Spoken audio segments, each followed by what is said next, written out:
Sup, Nerdmigos, and the Jive Talking Nerd John Norgroup. We've got Wife here. We're here for another review Jive. It is Monday, which means that yesterday was Sunday, and it was the pay-per-view Clash of Champions. Yeah. Gold Rush, which is like it sounds just only like the name of like a cell phone game. This is the thing. I don't know that there was anything particularly gold rushy about it insofar as the belts are golden. Every belt was, every match had like a belt that was up. Isn't that like a the standard importance of pay-per-views? Yeah. This pay-per-view seemed vaguely unnecessary, but we'll get into it. Not as unnecessary as the last one. The last one was SummerSlam, babe. No, the last one was the one that was basically like a Monday Night Raw, but on a Sunday. That was after. It was the week after SummerSlam. Oh, okay. I don't remember what it was called. It's probably also SummerSlam. SummerSlam Extended Edition, because we forgot about SummerSlam. Part 2. Yeah, whatever. The pay-per-views have been pretty shit this year, to be completely honest with you. That being said, this had some pretty good fucking matches in it. This actually has This was a good pay-per-view with just a fucking horrible name. I like full-blood no sponsor. I legitimately have thought Clash of Clans every time. Every thought single of this time. Stupid fucking name. I don't Clash even of Champions Clash is of dumb. Clans. Yeah, I think I've only ever played it once. I only know what not the cartoons, what the commercials look like, and that's basically because every YouTuber does them. It's just man, it was just a bad name choice on their part, but that's okay. So let's before we get into this, you let us know below what you think the best matches and whatever the fuck. You know, who are you rooting for? Who are you not? That kind of stuff. Yeah. Like this video, comment below, share, subscribe. Do all that kind of stuff first. Then we can get into it. Let's go through this. So last night, the first match, which was during the pre-show. Yep. Which we watched this time. We got done with enough stuff around the house. Yep. Well, luckily it was like swelteringly humid at our place, so we did gardening and housework like very early in the morning, and then got to rest before pay-per-view for once. Yeah. But so the first match was the Smackdown Tag Team Championship match, which was Shinsuke Nakamura and Cesaro versus Lucha House Party, and Shinsuke Nakamura and Cesaro won. Yeah. This was a pretty okay match. This is my issue here. And I like Lucha House Party, right? They're pretty okay. Yeah, I like Shinsuke. And I really like Shinsuke Nakamura and Cesaro. And like this was an okay match, but it really didn't catch me. Yeah. Right? It really wasn't super catching, and it felt more like they got a phone call and was like, "Hey man, you're going to be in the pregame match?" And they're like, "I guess, sure." And they're like, "Gangster, clink, show up." Although before the match in the promo, when Cesaro compared him and Shinsuke to a great buddy cop team like Hobbs and Shaw. Yeah, that's too self-referential. A little too hard. Yeah, too self-referential on that one. Laughed a little too hard at that one. WWE knows too much is what that was. Yeah. This match just kind of felt like punching a clock, really. Yeah. It wasn't a bad match. It wasn't a great match. It was there. It was just a match. It happened. It existed. So after that was the Intercontinental Championship, which was Jeff Hardy, Sami Zayn, and AJ Styles in a ladder match.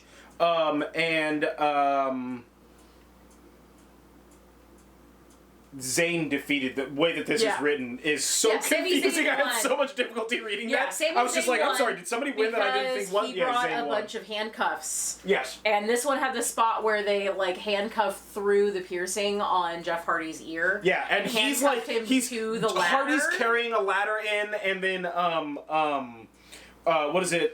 Styles, AJ Styles is like going up, and they end up cuffing Styles to the center support of the ladder. And that was so Zayn went up. The match itself.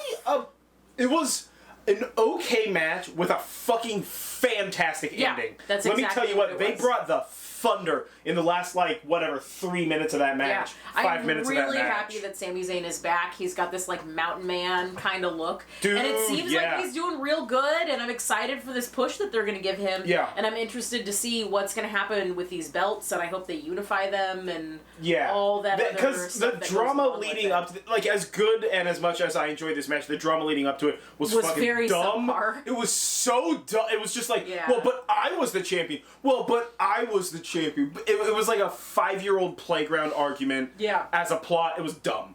Whatever. whatever. So after that was 24/7 Championship. Gulak defeated Truth via pinfall. And then Truth defeated Gulak via pinfall. There was a little back and forth action there. Yeah. That was actually pretty... Both of those are good primarily because... R-Truth. You can't lose. R-Truth is the fucking best person of all time. Yeah. He's like far and away one of, if not my absolute favorite person who works for WWE. He's the best. And it was amazing. He was in costume the entire time and confused like he always is about what's going on. It was fabulous. It was great. It was great. So after that was the Raw Women's Championship, which was Asuka and Zelina Vega. And Asuka won. And that was a good match. That was a pretty good match, yeah. Zelina Vega is new to televised matches, and I think she did a great job. I thought she did a good job. Fantastic Asuka obviously on the mic, brings it and always. I really like Zelina Vega overall, and I really like her Asuka. fashion is like on point too, dude. She's always like popping. Killing it, yeah, she's always killing it with her style, her super lover style. So it's exciting to see another female wrestler join the ranks. Yeah, and I who really, like cares and doesn't talk shit about wrestling on the really DL. Excited to see where she goes with this. Yeah. So, like, more Zelina Vega. Yes, please. I like it. It was good. It was good. Yeah. So after that was United States Championship, Bobby Lashley and Apollo Crews. I didn't care about this defeated match. Crews, and we didn't watch it. Well, that's a lie. It was on TV, and my eyes were facing that direction, but to say that I was paying any sort of attention and not like this would have been a lie. This was yet care. another match in a long string of matches that was the Hurt Foundation with Bobby Lashley, or Hurt Business, or whatever. Because they're cashing checks or whatever. Yeah, listen, I don't know. It's the Hurt guys. I hate it. Like fighting Apollo Crews and Ricochet and whoever else is there, and it's the same match over and over again.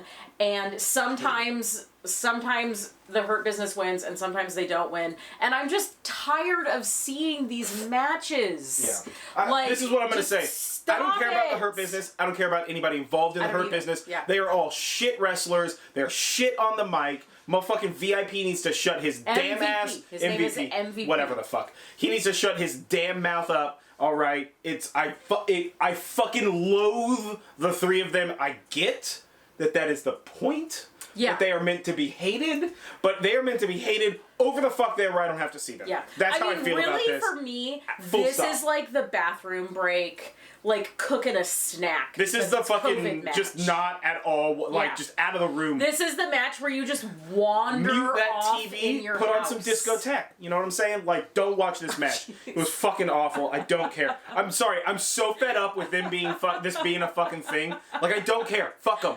Fuck them like fuck 2020. All right. After that was the Raw Tag Team, which was Street Profits and Andre and Angel Garza. This was the match of the night. Fire. Oh dude. my gosh. Holy shit. All four of these men are phenomenal wrestlers. Absolute top of their fucking games. Amazing ring presence. Yeah. They have really, really good collaboration between not only within their team, but also with each other. Yeah. They had a good story going into this. Yeah. Street Profits won this. Yeah. But they did seem to win it. Like, barely. They won. Technically, they won, and the guy kicked out, right? So we don't really know what was going on with that pin. Yeah, it dude. It seemed to me like somebody rolled out. Like a backstage call. Well, who was that? Andrade? I think that was. I'm not sure. I think that. Because I think Garza got the pinfall, but still, yeah, it looked like one of them got hurt and backstage called the match early because and I'll fucking review your replays before you replay them. Yeah, man. geez, this is like fucking network television 101. You that can he see kicks out at it, two, and the ref calls it 3 and you're just like, match. Oh my gosh, that was an infuriating end to an amazing match, but I understand that one of them looked like he was pretty badly injured. Or maybe he got a concussion. Or concussed or something. Sure. I'm interested to see what they say about this match We'll have to do some research. If you know something, just comment it below. Yeah, let us know. So after that was Smackdown Championship, Bayley, Asuka. And I mean, this was another... Asuka again won. Yeah, Asuka won again. This was another good match from Asuka against Bayley, and I don't care to see these two wrestle anymore. Their beef I is really so like old Asuka, school. but their it's just beef is old, and Sasha Banks did come out and did sabotage Bayley. Yeah. And I guess that was kind of cool or whatever. Like, Sasha Banks, get her girl. But at the same time, like, I'm really tired of seeing this tired, played out storyline. Yeah. Like, let's move on to something new. Even our clock agrees. Yeah. So, and then after that was the WWE Championship, which was McIntyre, Randy Orton. And I'm gonna be super honest with you here. 3/4 of this match, we thought it was the last match. Like, fully, like, oh, okay, well, after this match is done, after this match is done, pay-per-view's over. Completely We fully forgot about the next match. Thought this was the last match. This was a pretty good match. Insofar as, McIntyre's a fantastic wrestler. Yeah. Well, Randy Orton, very clearly, it's like, they do some moves, and then McIntyre or Orton, but most of the time McIntyre, has to, like, act it up, flex his acting chops, so that way Randy Orton can go over there and fucking rest for 5 minutes or some shit. Like, the frequency with which the camera was just, like, coming into McIntyre as he's just, like, on the ground, holding a part of his body. There was some weird, some weird camera work in this one. It felt like Orton was either still gently injured, or was just too tired, or I don't know what it was, but it felt like they were using camera work in wrestling to string Orton along. That being said, the end was great. Where all the retired guys came back and helped defeat Orton. It was good. I lost it when Shawn Michaels super kicked him off the top of the ambulance. It was good, dude. I lost it. It was so good. This guy, like, he doesn't entirely know who Shawn Michaels is. And we have a friend that we're trying to also get into wrestling, and she had no idea. So I'm just, like, screaming at the top of my lungs about Shawn Michaels and this super kick. And these two, and, like, he at least has a little bit of an idea. Well, but not like the classical gas, you know. But no, it was really good. Far and away, my favorite part was that they let what's his name drive the ambulance away. Oh, Ric Flair. Yeah, Ric Flair. I imagine there was a ton of space and a ton of safety and all this kind of stuff, but it just, Ric Flair's eyes are crazy, and it looked like the ambulance was going through a tight squeeze, and that's not a thing that you should probably be doing. As Ric Flair gets older, his crazy eye gets his eye gets more crazy. It's the best. Yeah. But that was actually a really good match. That was a surprisingly good match. And then we remembered that there's this other match, which is Roman Reigns versus Jay Uso. For the title. And for this, they've been doing this, like, cousins tribal leader Reigns beat Uso, by the way.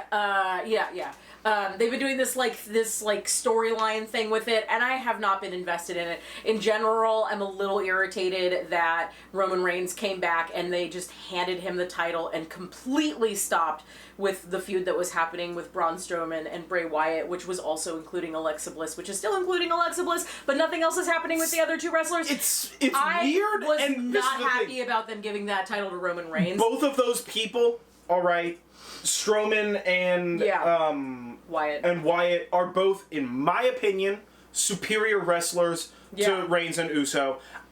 I think that the Reigns and Uso match was subpar at best.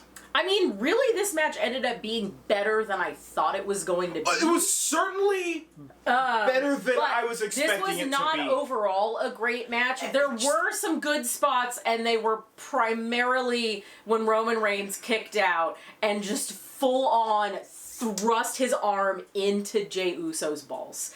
And Jay Uso is just laying on the mat for 5 minutes trying to not die. And he's laughing, and Roman Reigns is laughing, and Roman Reigns has to start ad-libbing, and you can see Paul Heyman's face in the background. Just like, and he's give just me a mic. Oh Let my me God, why fucking is get this happening? So that was probably the best part of this whole match. It was. Poor Jay Uso, I hope you've had all the kids that you wanted to have. Because that looked like it hurt like but a then son at of the a end, bitch. Jimmy Uso came out and then threw in the towel for Jay, which was a DQ, which the DQ rules don't make sense anymore. But this is 2020. Whatever.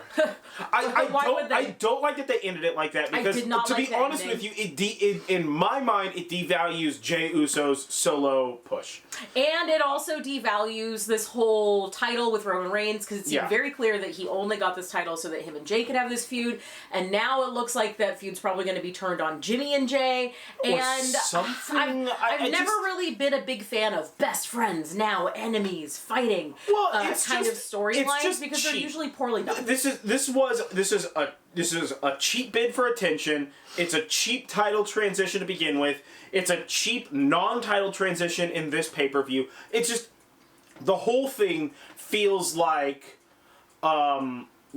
honestly, like, we're getting fucking Vinced. We're just Vince McMahon's just like, everybody's gonna like him now, and we're gonna have this beef, and now everybody's gonna like him, and it's like, that's not how any of this fucking works, right? I mean, like, I don't have, like, a personal beef with either of these two people, like, you know, they're cool, they're good guys, and it was very fucking clear that, like, when Jay got hit in the balls, alright, everybody was just like, are you okay? Okay, now that you're okay, we're gonna laugh about this shit, because it's very funny. Because we're still gonna pretend that we're doing this thing. There were like 2 spears in a row from Roman Reigns, and Jay Uso's just like, it still hurts down here. You know?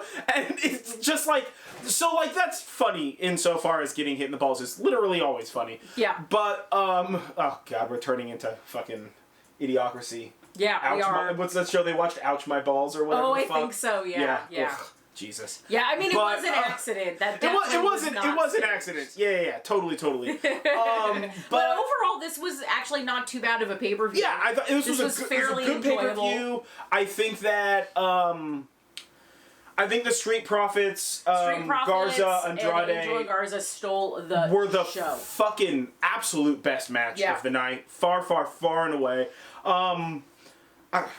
I don't care what happens with this Roman Reigns shit. Tell us what you thought. Yeah, what do you think? What was your favorite match? The best match was.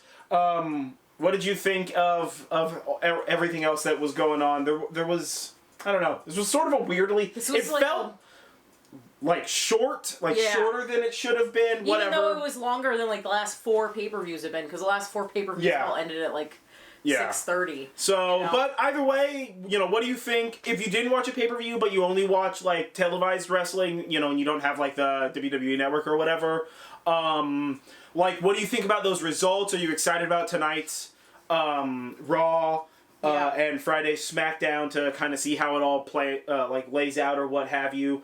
But either way, I've been John Norgrove. This has been Wife. Don't forget to like this video, comment below, share, subscribe, ring the bell, do all that kind of stuff. The stuff that we always tell you to do that stuff.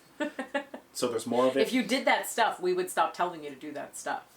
Yeah, sure. Yeah, maybe. No, but maybe. It's worth a shot. But call my bluff. Yeah, either way, this has been Review Jive. We watched Clash of Champions. Gold Rush Edition or fucking whatever. On WWE Network on Sunday. And we'll see you guys next time.